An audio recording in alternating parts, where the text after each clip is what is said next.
Team India का हुआ selection, चौंकाने वाली 5 खबर आई। गौतम गंभीर ने नई टीम इंडिया बनाई।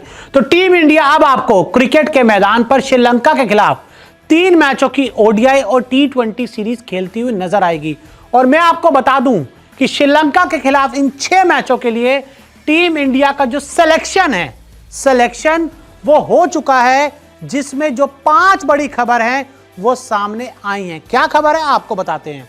देखिए, सबसे पहले तो वनडे सीरीज खेलें रोहित शर्मा, विराट कोहली, जसप्रीत बुमराह और रविंद्र जडेजा।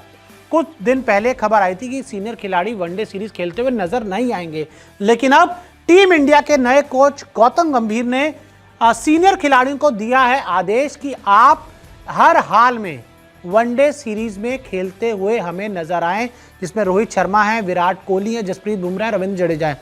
गौतम गंभीर का यह मानना है कि भाई आपकी जो छुट्टी है, अगर आप ये वनडे सीरीज भी नहीं खेलेंगे तो आप 6 हफ्ते तक छुट्टी पर रहेंगे, जिसका कोई मतलब नहीं है। और T20 सीरीज पहले होनी है और आप वनडे सीरीज खेलने के लिए आसानी से श्रीलंका आ सकते हैं और वनडे सीरीज कोलंबो में खेले जानी। तो ऐसे में गंभीर ने साफ कह दिया कि भाई सीनियर खिलाड़ियों आ जाओ, वनडे सीरीज आपको खेलनी होगी। आगे बढ़ते हैं। वनडे सीरीज के लिए हार्दिक ने मांगी छुट्टी, तो गौतम ने 4 सीनियर खिलाड़ियों को कहा कि आप आ जाओ, लेकिन जो टीम इंडिया के वाइस कैप्टन हैं हार्दिक पांड्या, उन्होंने वनडे सीरीज के लिए बीसीसीआई से छुट्टी मांगी है। उन्होंने पहले ही आवेदन दे दिया है कि मुझे छुट्टी चाहिए वनडे सीरीज में, और निजी कारणों की वजह से नहीं खेलेंगे हार्दिक के कुछ पर्सनल रीजन हैं, कुछ पर्सनल, अब वो कुछ भी हो सकता है, कुछ हेल्थ इश्यूज हो सकता है, परिवार में कुछ हो सकता है, कुछ काम हो सकता है, जिस वजह से हार्दिक ने साफ किया है कि मैं वनडे सीरीज नहीं खेलूंगा, मुझे आप इन वनडे सीरीज के लिए छुट्टी दे दें। लेकिन साथ ही आपको बताएं, T20 सीरीज में कप्तानी करेंगे हार्दिक पांड्या। यह बिल्कुल क्लियर हो चुका है कि अब T20 में आगे जाते हुए हार्दिक पांड्या ही इंडियन टीम के परमानेंट कप्तान रहने वाले हैं। रोहित ने संन्यास ले लिया है, जिसके बाद कप्तानी की जो दावेदारी है वो पूरी तरह से हार्दिक पांड्या को दे दी जाएगी और 2026 T20 वर्ल्ड कप तक हार्दिक पांड्या ही इंडियन टीम के T20 कप्तान होंगे। वनडे नहीं खेलेंगे, लेकिन T20 खेलेंगे और उसमें कप्तानी करेंगे। आगे बढ़ते हैं। राहुल गिल को मिल सकती है वनडे कप्तानी। साथ ही अब ये खबर आ रही है कि अगर जैसे मैं आपको पहले बता दूं, रोहित नहीं खेले तो राहुल गिल होंगे दावेदार।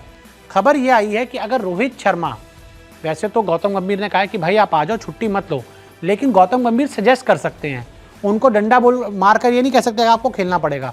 तो अगर रोहित शर्मा नहीं खेलना चाहते वनडे सीरीज, तो फिर केएल राहुल या फिर शुभमन गिल को मिल सकती है वनडे कप्तानी।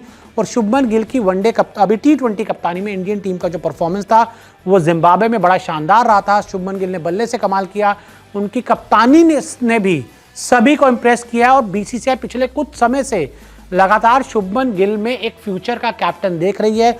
गुजरात टाइटंस उनको कप्तान बना चुकी है और शुभमन गिल फ्यूचर के इंडिया के नए कप्तान हैं, जिसको बीसीसीआई इन रोड मैप एक तैयार कर रही है। तो अगर रोहित नहीं होते तो एक ऑप्शन केएल राहुल का है और जो दूसरा ऑप्शन है वो शुभमन गिल का है वनडे कप्तानी करने का। और ये मैंने आपको पहले बता दिया कि अगर रोहित नहीं गए तब इनको मौका मिलेगा, रोहित गए तो फिर रोहित ही कप्तान होंगे। साथ ही टेस्ट प्लेयर्स अब दिलीप ट्रॉफी में खेलेंगे। जी हाँ, अब एक खबर बीसीसीआई की तरफ से, चयनकर्ताओं की तरफ से, कोच गौतम गंभीर की तरफ से सामने आई है कि भाई जो टेस्ट के स्पेशलिस्ट खिलाड़ी हैं, जैसे मान लीजिए वनडे सीरीज चल रही है, T20 सीरीज चल रही है और उसमें टेस्ट वाले प्लेयर्स टीम में नहीं हैं, तो फिर भाई उनको खेलनी पड़ेगी दिलीप ट्रॉफी, जो अगस्त में शुरू होगी। हालांकि यहाँ पर रोहित शर्मा, विराट कोहली और जसप्रीत बुमराह को खेलने से बीसीसीआई ने कहा है कि ये आप देख लो, अगर आपको खेलना तो खेलो, हम आपके ऊपर कोई ज़्यादा डंडा नहीं करेंगे, आपको खेलना है। लेकिन बाकी प्लेयर्स बच जाएंगे, जो T20 नहीं खेल रहे होंगे, वनडे सीरीज उस समय नहीं खेल रहे होंगे, तो उनको दिलीप ट्रॉफी खेलनी होगी। बीसीसीआई चाहता है कि जो डोमेस्टिक क्रिकेट है वहां पर भी बड़े सितारे खेलते हुए नजर आए। लेकिन जिस तरह से जितना क्रिकेट रोहित, विराट, बुमराह खेलते हैं, उनको एक एक्सेप्शन दिया गया कि भाई आप आराम ले सकते हो। तो ये सारी खबर है। टीम इंडिया का जो सिलेक्शन है वो हो चुका है, लेकिन जो ऐलान है वो आज रात को हो सकता है, कल सुबह हो सकता है। ऐलान होना बाकी है, सिलेक्शन हो गया है और सिलेक्शन से ही जो खबर है, जी हाँ, जैसे मैंने कहा टीम इंडिया सिलेक्शन पर, ये सिलेक्शन होने के बाद ही जो खबर है वो सामने आई हैं।